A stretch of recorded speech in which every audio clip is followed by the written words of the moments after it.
Hello and welcome back to Life Unpotted. This is Sophie here. I am feeling so much different than I felt the last episode we recorded. And that just goes to show that this journey is not linear. It's just not linear. And what I'm realizing though is that even though we continue to get lost in our thoughts and we continue to get lost in the stories and lost in the idea of who we think we are, we do have the opportunity for the insights to get deeper, where we start to not just think these things, but we start to really believe them. I feel like I'm at a point where I'm starting to really believe that, wow, I actually don't care what people think about me. I actually am not worried about what's going to happen in the future. I'm actually relaxed. Upon my reflection, I've been thinking, if we're going to break this journey up into a very overarching broad view, right? On one hand of things, we have all the pain that we endured in the past. And we need to look at that pain. And that's kind of what Daisy and I have been doing the past 2 or 3 episodes in our personal life. And that always translates to the podcast because when we're speaking, we're always going to show up as us. And we've been working through a lot of shit. I've been healing stuff and crying. And then you get to the point where you go, okay, I sat with what came up. And now I'm going to get back into life. And when we get back into life, we start to remember. And what I've started to remember again now is, to what extent are we contributing to our suffering? And that's where we forget that, oh, right, we all have created so many freaking preferences about the way that things need to go for us to feel happy, for us to feel content. And I just think it's important to parallel those two different things. We have the pain. Okay, we acknowledge that. We work through that.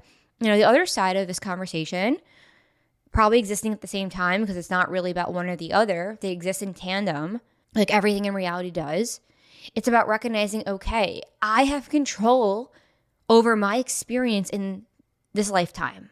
So what we want to talk about today is how easy it is to get caught up in those preferences and how those preferences, they end up keeping us stuck in this place of suffering where nothing ever feels like it's going right, and we're waiting for things to go our way, and we're getting so frustrated, and we're projecting it onto other people, and we're not taking accountability. And yeah, it's freaking annoying to realize that we have to be the ones to take accountability. It's annoying, it's frustrating because yeah, life is hard, but we are with us 24/7. We are the only ones with ourselves. We are the only ones with this mind that's perceiving this reality. So we have to take responsibility if we want to live a life that's enjoyable. So I have a lot to talk about today. I know Daisy does too, but that's just wanted to open it up. Thank you all for being here and excited for this conversation. That was a good intro, Sophie. This idea of preferences is something that runs really deep. And I can reflect on the bullshit I've been going through for the past 2 weeks and how there's a fine line between going through the bullshit and actually facing it, and then facing it and clinging on to it, letting it start to control you. There's a difference between feeling and then continuing the suffering after the feeling is done.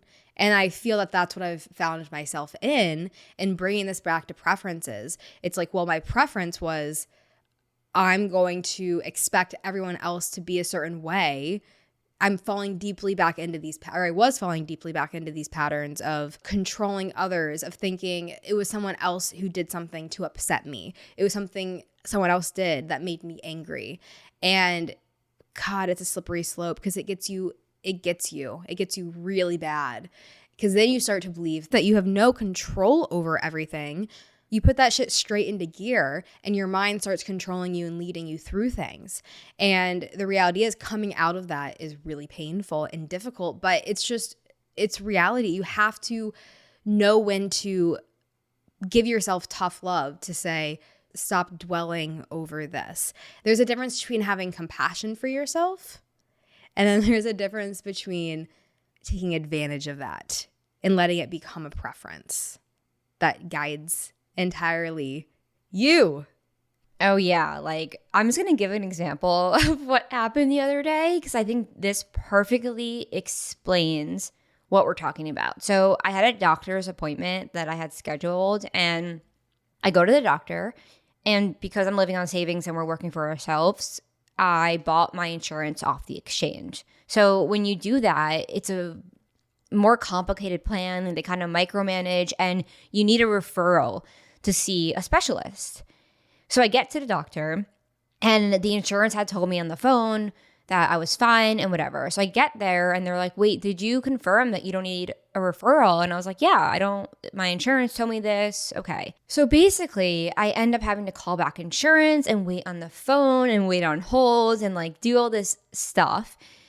And all the while, I notice like all of this energy starting to build in me. And I'm at a point now in this journey where I can understand, okay, like emotion, frustration, and anger, when anger shows up in me, it feels like a bundle of energy that's just like trapped in my body. So I found myself, like I was out there on the phone, and I found myself being like, wow, okay, there's a part of me right now that wants to throw my phone. There's a part of me right now that wants to text Daisy and say my day is ruined because I had to reschedule the appointment. I couldn't see the doctor. And I'm sitting there in the waiting room and I'm just like, why am I getting so upset right now? And I paused because in the past, I would have gotten mad at the insurance lady on the phone. I would have gotten mad at the guy at the doctor's office. And I probably would have came home and gotten pissed off about everything and like projected it onto Daisy or projected it onto my life. And why? Because I spent 1 hour out of my day to go to a doctor and the appointment didn't happen, aka I was frustrated because things didn't go my way. And a quick caveat is that I did have the awareness to go, I'm not going to project onto anyone. I'm not going to create a story about being frustrated because I've known that in the past this wouldn't bother me. Like if I went to the doctor a few weeks ago when I was in a very relaxed state, I would be like, okay, whatever, like I'm chilling, it's not a big deal. Like I don't have much to do today anyway. There's no rush. I don't need to rush. But that day, clearly I was bothered. Clearly I was in the behind the scenes. My mind was going through something, was processing something. So I just got in my car and I just cried. Like I just cried, like it felt like a movie scene. Like I was just like hysterically crying as I was driving without thinking though. I wasn't putting any thoughts. I wasn't even thinking about the doctors. I just cried. And then I just had this huge insight and this huge relief of how much in the past I wouldn't be able to handle that emotion. So I would project it onto getting frustrated when things didn't go my way. And I think this is where preferences and emotion work in tandem, because I think a lot of our preferences are set up so we can avoid the emotion that's unfolding. So I need things to go exactly my way today.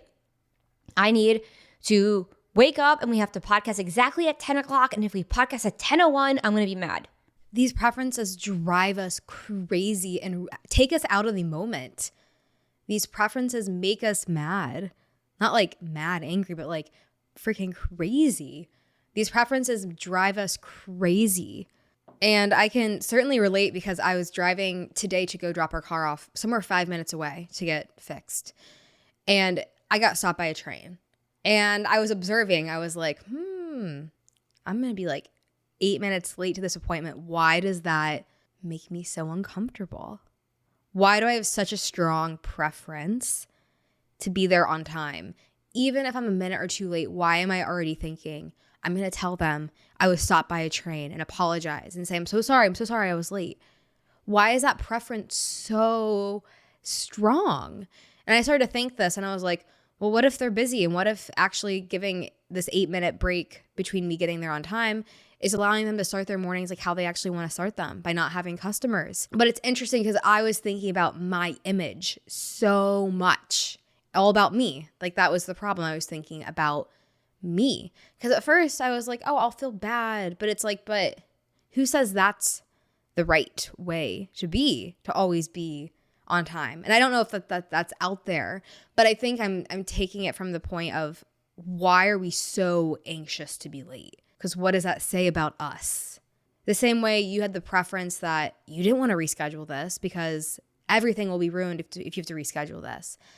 And it's like, no, you are going to ruin your day if you have to reschedule this because you're just using it as an excuse to be angry. That's all it is. You're just using it as an excuse to be angry because you aren't capable of sitting with it. You think you're not capable of sitting with the pain and not reacting to it. And this was something we talked about on our community Zoom last night. It was such a fascinating conversation of what is reaction? Why do we react to things? Is there a good way to react to things, or is there no good possible way to react to emotion? Or we're referring or questioning, are these emotions that come up with our preferences, is it just energy? And is it uncomfortable to sit with that energy? But is the point to not let anyone see that we're under distress, have a poker face, and just do your work of not reacting? Is that the point? Don't show your cards to anyone so you can just move through it and not react? I don't know. Well, it's interesting because when I was at the doctor's office in the lobby, I had a moment where I was like, okay, I'm sitting in this right now in the waiting room, and I wonder if it's visible. Like, I wonder if people could notice that I guess the feeling I was feeling was sadness was coming up or something, like some emotion. And I've been really thinking about who we talked about in the community Zoom. Amazing conversation, by the way. Our Zooms, just want to give a shout out to our community because, wow, fascinating conversations. It's just like we're just all hanging out and processing shit and talking about stuff. And one of the things we were talking about was like, okay, it's so easy to take everything at face value. It's like, okay, yeah, I react when I get mad. But it's like, okay, wait, let's go deeper here. What is facilitating a reaction? Why are we reacting when this energy, this ball of energy, like for me, frustration and anger feels like a ball of energy in my chest of like, oh, like I want to get it off of me. And then we were talking about last night, we're like, well, is that just energy? Like when you think about when you do yoga, right? Like you're moving your chakras, you're moving your energy. When you do breath work, you release your breath. You are like reconfiguring the energy. So is reaction simply us just being like, I don't know what to do with this sensation in my body? For me, a lot of the time, it is that. It's like, I don't know what to do with this. I'm so overwhelmed. And then we ask the question of, what does it even mean to be overwhelmed? What is the sensation of being overwhelmed? Sophie, is it just not being able to sit with the discomfort? Is it just putting that onto someone else because you can't handle it? Is that all it is? Thinking that you can't handle it, or thinking that if you try to handle it, it's going to last forever. So you just try to, like, the floor is lava, like, don't touch the floor. Is that how you are with the emotions? Is that what we do? When in reality, your life will be so much easier and so much more peaceful if we can just sit with those damn emotions or whatever the energy is without reacting to it.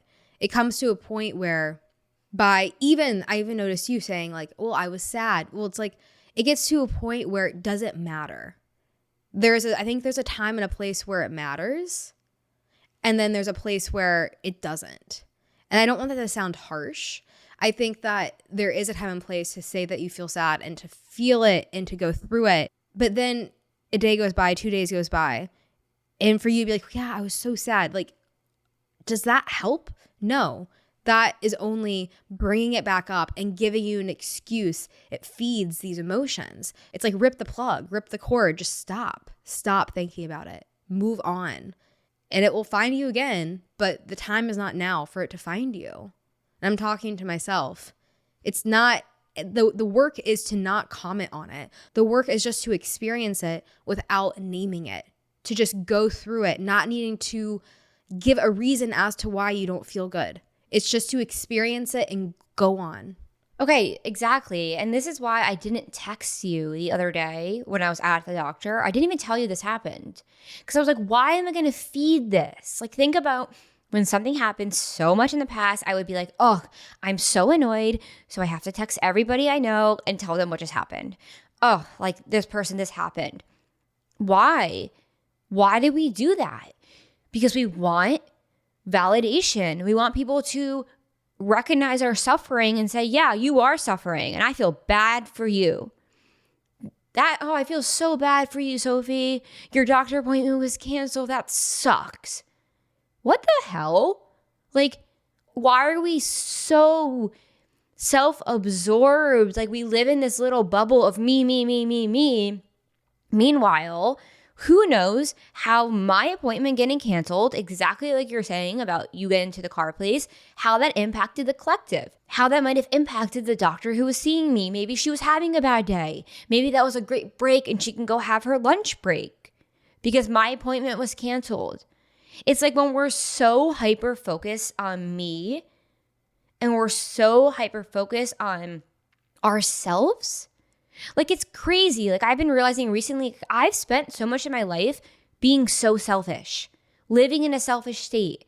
And recently I've been thinking, like, I don't think innately we are like that. Innately, like, we have so much love to give. Like, but when we're caught up in the emotions, when we're choosing, again, I want to highlight it.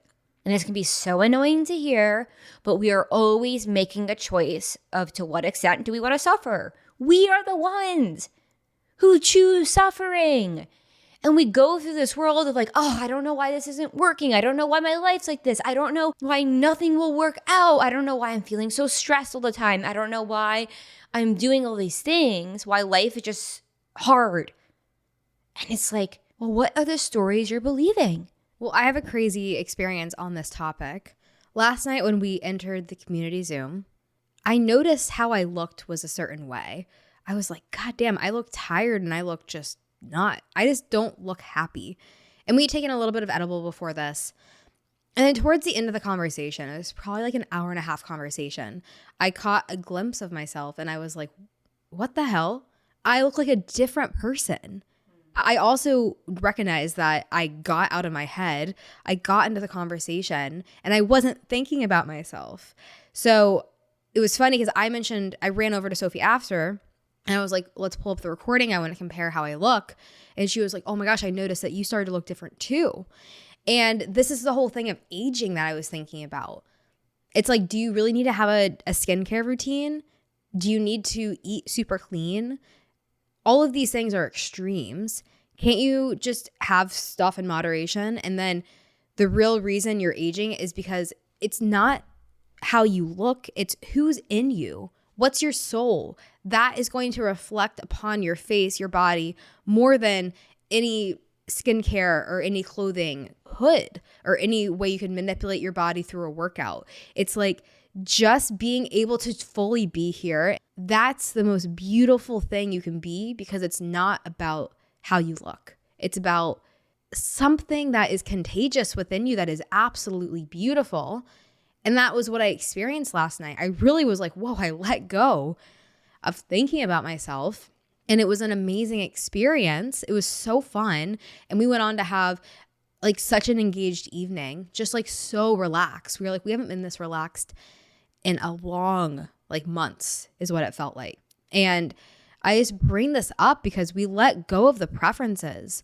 We let go of being so concerned with ourselves, and we don't even realize what we're capable of when we can just let go of thinking about ourselves. So this was a visual I had. There's no problems in reality. Well, that's not true. There are problems in reality that have been created by humans. But if you look out your window and you see a tree standing there, there is nothing wrong with the tree. You might see something wrong with the tree because your mind tells you that, oh, it's ugly right now because the leaves are fallen. That's just your mind. And the same thing is about life. You can always come back to this reality where nothing's wrong, but your mind is a vessel that can tell you that there's something wrong no matter what. So that's why it's so important to stiff arm your mind, because it's always going to find a problem if you allow it to do that. You're always going to find a problem. So it's a time where it's like you just you pull the plug when you are telling this story, this emotion, because once you do that, once you let go of the preference, the only reason you're trying to force something to happen, that's what will make you happy. But the mind gets it and it says, wait, but that's not what I wanted. I want more. I'm afraid I'm going to lose it. You have to disregard the mind altogether. You can't trust it. You have to be aware that your thoughts are going to control you. This is a big realization.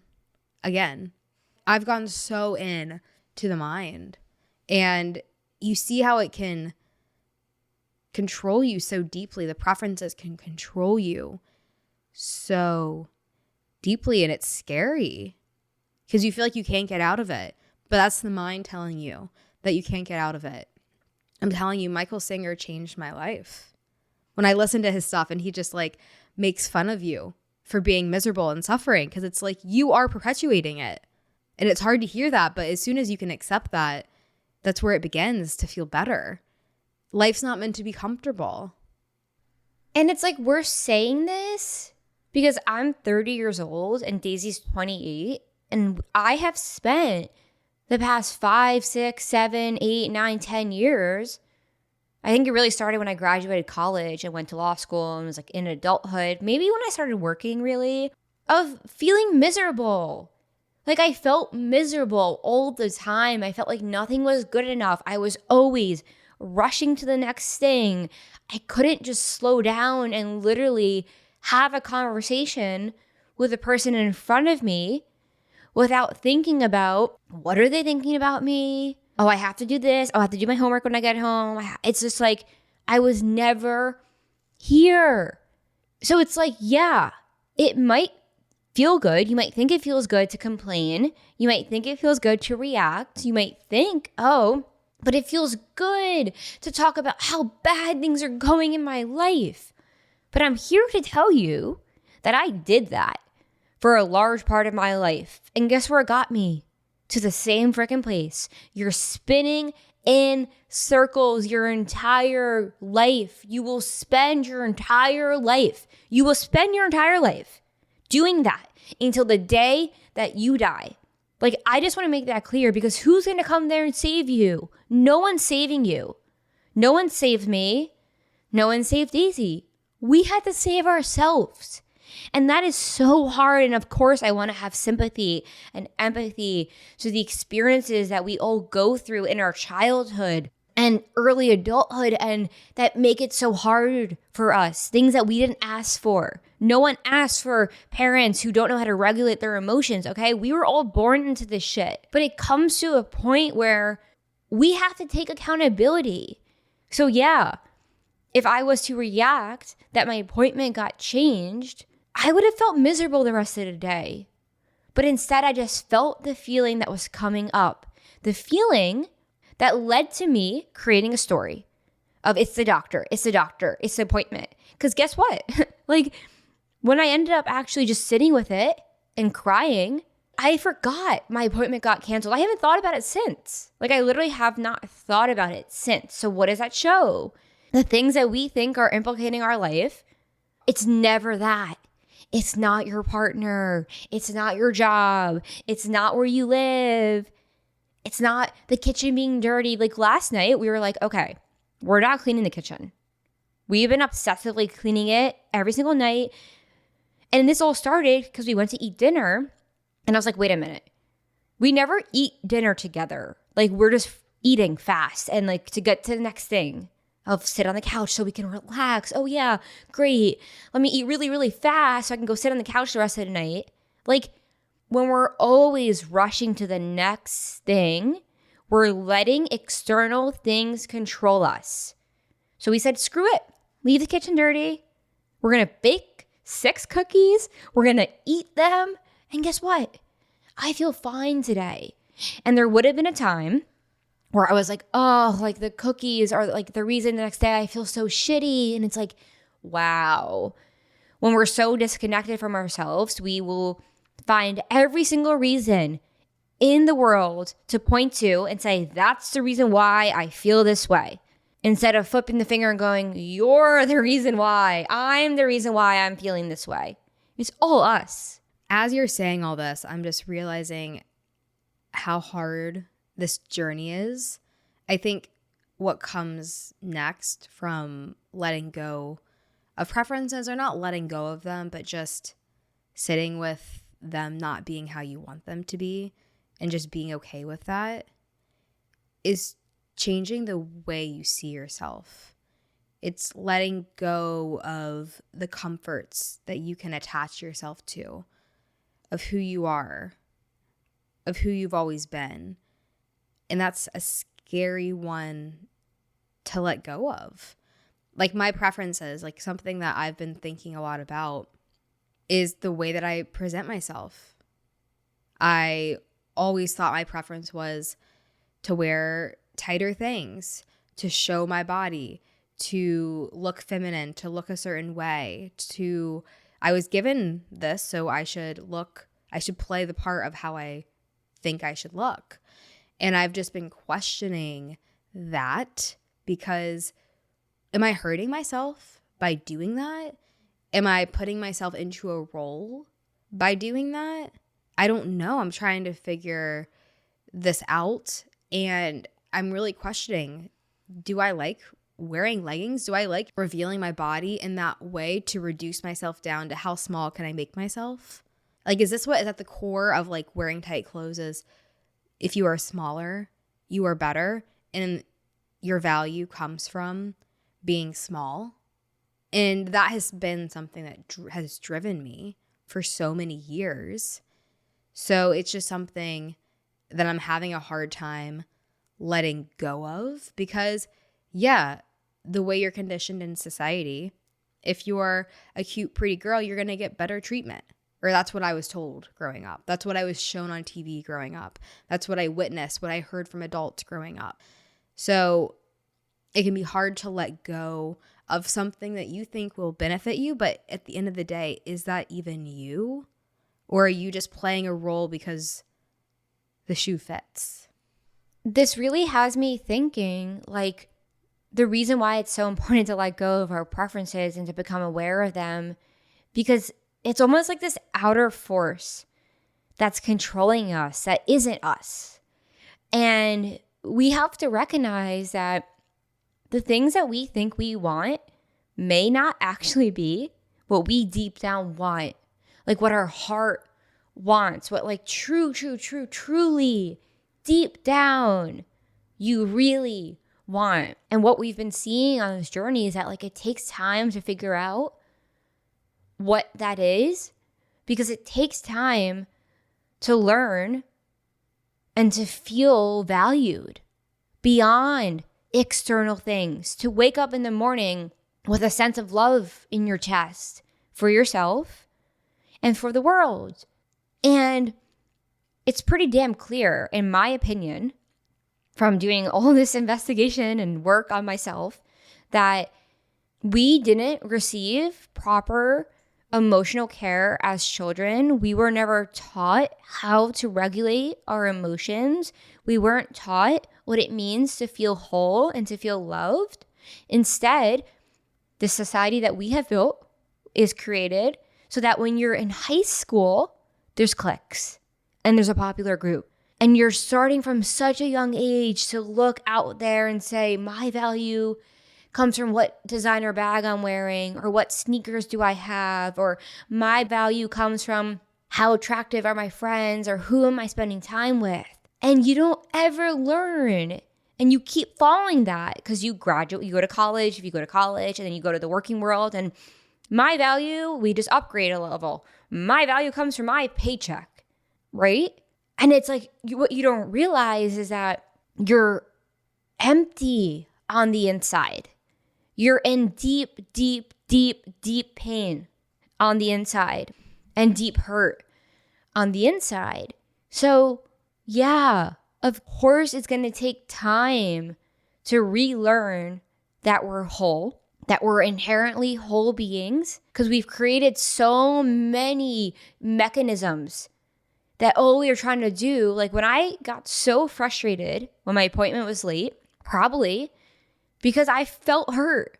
I felt overwhelmed, like whatever it is. It's like when you wake up in the morning and you know that you were born onto this planet and one day you won't be here, and that life's a blimp, and it's magnificent that you're here, I don't think much bothers you because that value you have is unwavering. You are so connected with the love. And I think the love is always there.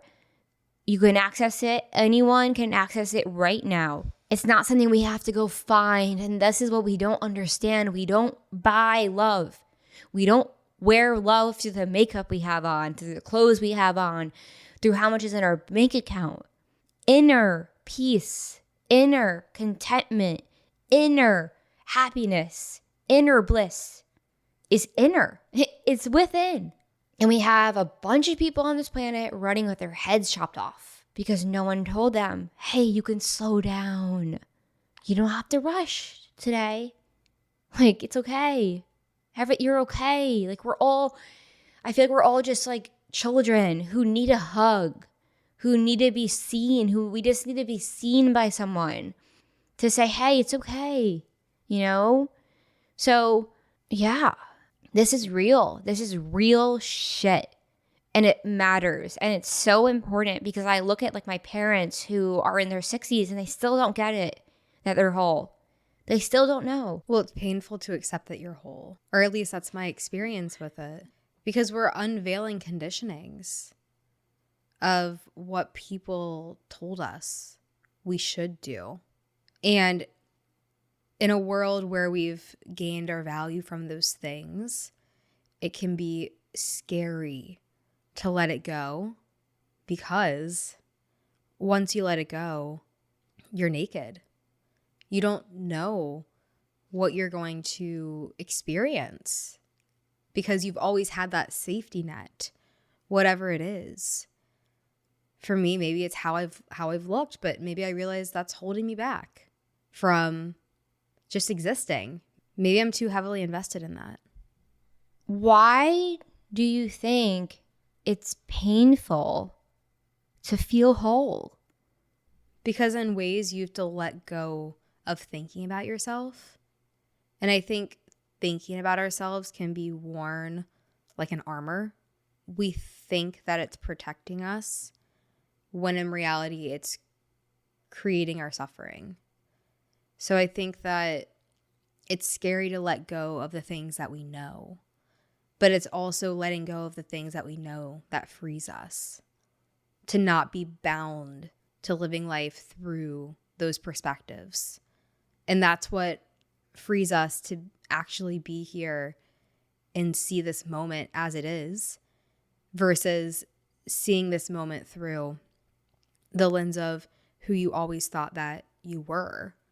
And letting go of that is scary, but it's what frees us. Well, it's almost like it's so scary to recognize you're whole and to feel love, because that requires you to look at all the reasons why you thought you weren't deserving of that. It requires you to look at all the reasons and maybe the experiences that happened in your past that have been laying dormant. And that's why we started this conversation off with like, yeah, healing our past must happen simultaneously with all this stuff. Because if we haven't looked at the experiences that lay dormant in our body, of course, you're not operating in the moment now. Your body's operating from the past. It's operating as if it's still in danger. So I think that that's why facing ourselves, like when we face ourselves, we're facing our experiences, we're facing truth. We face what unfolded in our life. We feel the deep, shitty darkness, pain of someone feels like it's stabbing you because it's so painful beyond imagination. But then you feel it and you feel free. And it's like that cycle continues itself, because obviously the layers of our pain and obviously the layers of our being can't just do it in one day, in 1 year, take back 28 years in 1 year. Like that doesn't make sense. Like it takes time. It's not linear. But I think to answer our question, like, of course, it's like we have created all these preferences to control our outer environment, because we have been running away from what was in our inner environment. We've been running away from the experiences that we never wanted to face. So how do you live a life where you're free?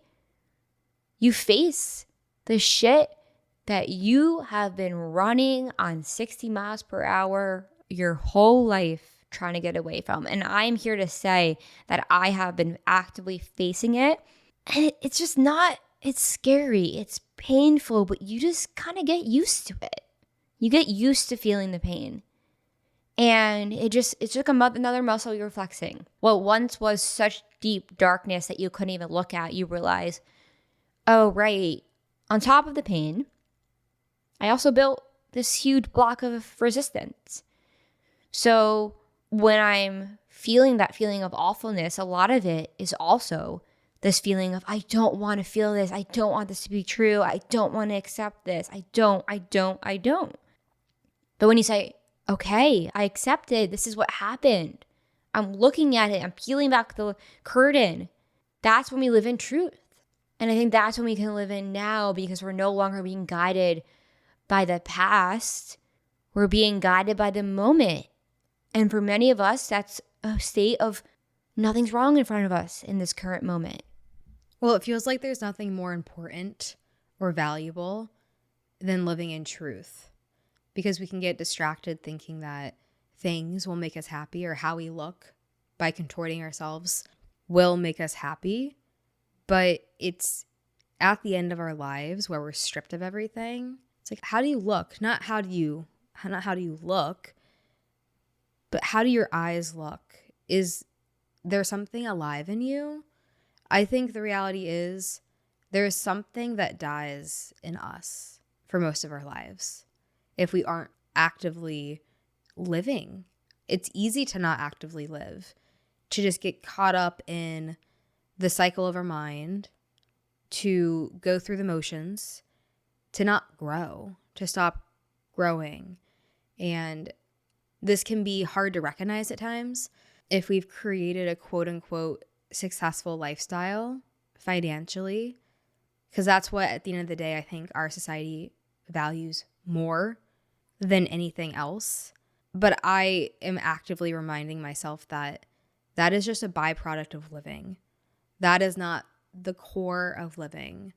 The core of living is to just stay alive while you're alive, and to not get caught up in your mind too much, to not lose sight of how every day can be a vacation. Literally. Every day can be a vacation. It's all about, how are we playing into this? Am I allowing myself to relax? Am I creating false, rigid rules because that's just what I know that I think I have to follow? We can create a huge castle and lock ourselves in the far corner of the castle and never explore the rest of the castle for the rest of our lives because we've stopped growing. We've stopped living. We just walk around that room like a zombie, doing the same thing every day. And if you zoom out, there's been periods of my life where it looked like that. I wasn't really living. I was just living inside of my mind, locked in a far, tucked away corner. And I refuse to live that way. I refuse to fall into that. And it's so easy. And I fall into it all the time. But I'm never going to stop crawling out of the depths of these things, because that's what it's about. It doesn't matter how deep you fall. No matter how deep you fall, it's always just about beginning again, starting again, allowing yourself to say, I'm not gonna result to this. I'm not going to live my life this way. And it's promising yourself that no matter what, I'm going to fight every single day. And I don't mean the literal sense. I mean, you're going to fight for yourself. And that can look different. That means some days you'll soften, but it means that you'll take accountability. It means that you won't fall into victim mindset. It means that you are going to keep pushing to just be able to stay alive as you have this life, and to experience it, and to separate from your mind as best you can, because that's what it means to be alive. And this is real shit, because so many people spend their lives dead. And it's scary. It's so scary. And look at us the past 3 weeks. All of our listeners must have patience. The last 3 episodes we've released, I felt like it was just like an entanglement of the ugliness of me getting caught up in my mind and just putting that out there. And it doesn't feel good, but I guess sometimes that's part of the journey of just staying with it. And sometimes you're going to get that wrong. It's going to look different. But I know we both woke up yesterday and we individually, separately, were like, this shit's got to end. It's done. We're moving forward. We're putting it in drive. We're moving forward. And if you're listening to this, you can do that too. At any time. It's so scary if you don't do that. It's scary when you do take accountability and take control of your life. But I promise it's scarier when you don't. It feels like we're back to some regular scheduled programming. Like I feel connected to this episode and I haven't felt connected to past episodes because I've been plateaued. I've been struggling. But I don't even really like that word struggling. I've just been caught up in things and I'm no longer going to allow myself to do that. I'm not falling for that. I'm pushing it forward. I just want to be careful about judging where we've been because like I really like that analogy you just drew of like you keep crawling out of the hole. Doesn't mean potholes aren't going to appear like you're in a video game all of a sudden like there's a banana you're slipping on like in Mario Kart like but what matters is that you keep going. And yeah, sometimes crawling out of the hole is painful. And that's why the past few episodes, all we were saying is just stay open. Because that's all we were doing. We were trying so hard to stay open despite the deep pain that we were processing separately. And that's what gets you here. Like that. You can't bypass that step. So if we sit here again and we go, oh, what was I going? No. It's all of it. Like it's all of it. Right. There's no shame in falling into the hole. We can't shame that because there's great pride in coming out of the hole. And you can't just say, I'm never going to fall into the hole again because it's not how it works. You can't control that. All you can do is be committed to crawling out of it no matter how ugly it gets. Because it's going to get ugly. That's life. That's guaranteed. It's always going to get ugly. But it's like, can you work with the ugliness and turn it into something beautiful? And then do it again and do it again. Like that is what living is. That's living. It's facing the ugly and turning it into the beautiful. Over and over and over again. You can't just do it once and then settle in the beauty and think, wow, because that beauty is going to lose its sparkle. It's no longer going to be so beautiful because it's only beautiful because you experience the dark, the deep, the pain. And that's just part of it. That's what makes it beautiful is when you see the darkness or the ugliness. And it's just going through it and not stopping or giving up. Wow. Like that's it. You can't have sunshine every day.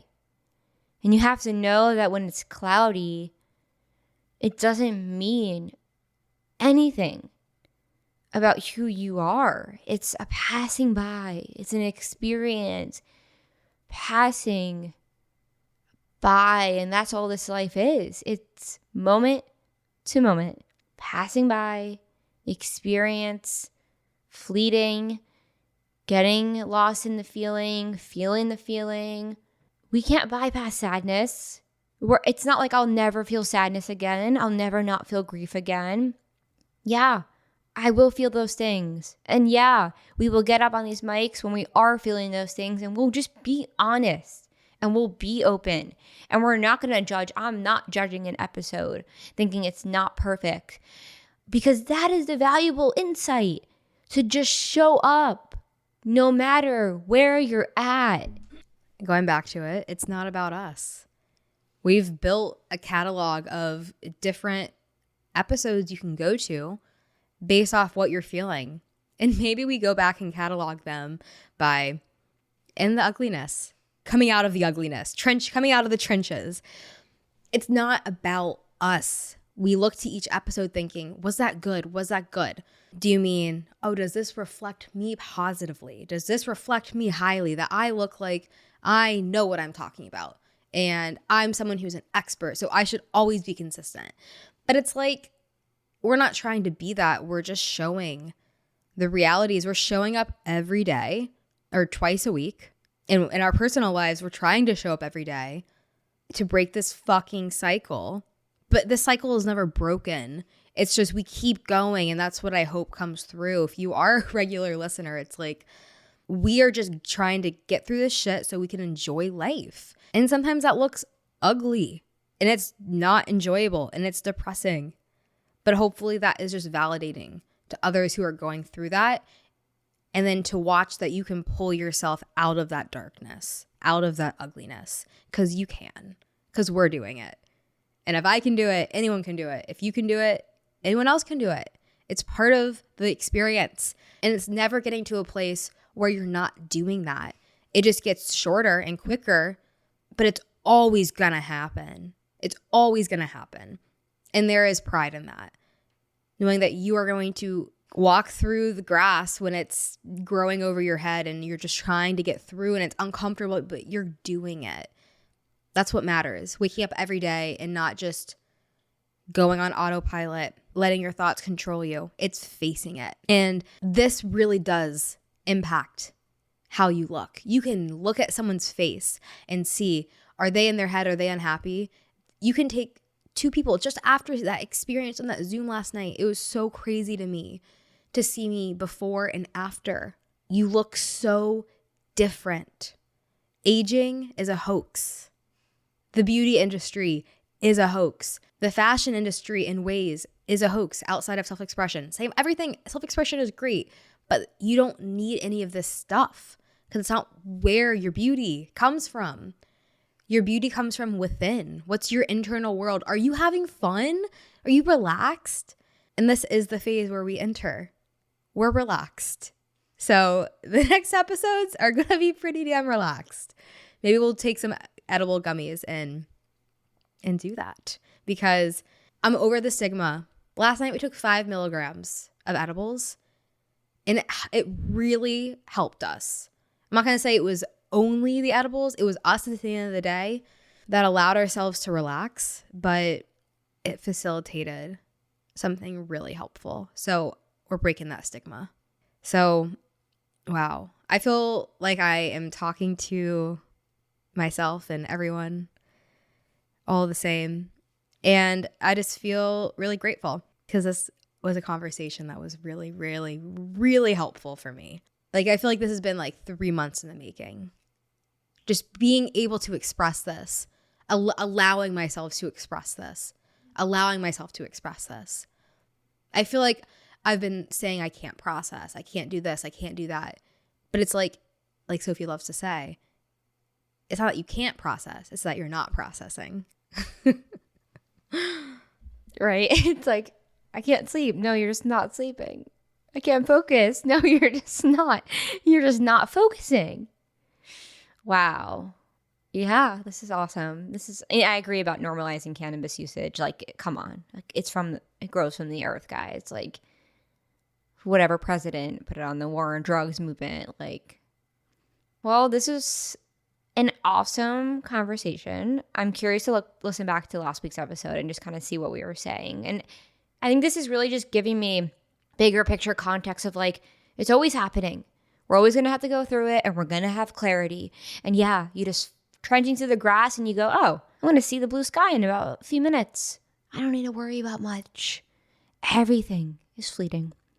So thank you to the listeners, many listeners out there. Thank you for being a part of this community. And we believe in you because ultimately we are all the same and we all have the same capabilities to enjoy this life. And I just want to say one last thing.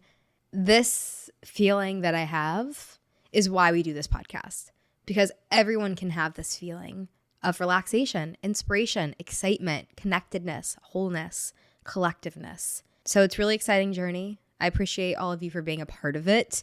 And yeah, these community Zooms, our community, I feel like right now we have a really good, tight-knit community. So if you want to be joining this, if you want to get involved where we just talk, maybe come take your edibles, chat, just letting go, relaxing into conversation, leaving feeling better than you felt before, check out the community Zoom. We have a free one at 7 p.m. Eastern every single Tuesday. And then for our Patreon supporters, we have one the following hour. And we also have one a miscellaneous date. We're going to poll with our Patreon members and figure out when would they like to have these calls, because it's just a checkpoint for you to see, are you in the ugliness? Do you need help pulling yourself out of it just by talking and relaxing? So it just feels good. I'm excited for us to continue on feeling a little more inspired as we finish up our stint in the ugliness hole. And thanks for listening. We'll see you on Thursday, and have a restful, relaxing evening or morning, wherever you are in your day. Ooh, high five for this one. All right, y'all. Talk to you soon.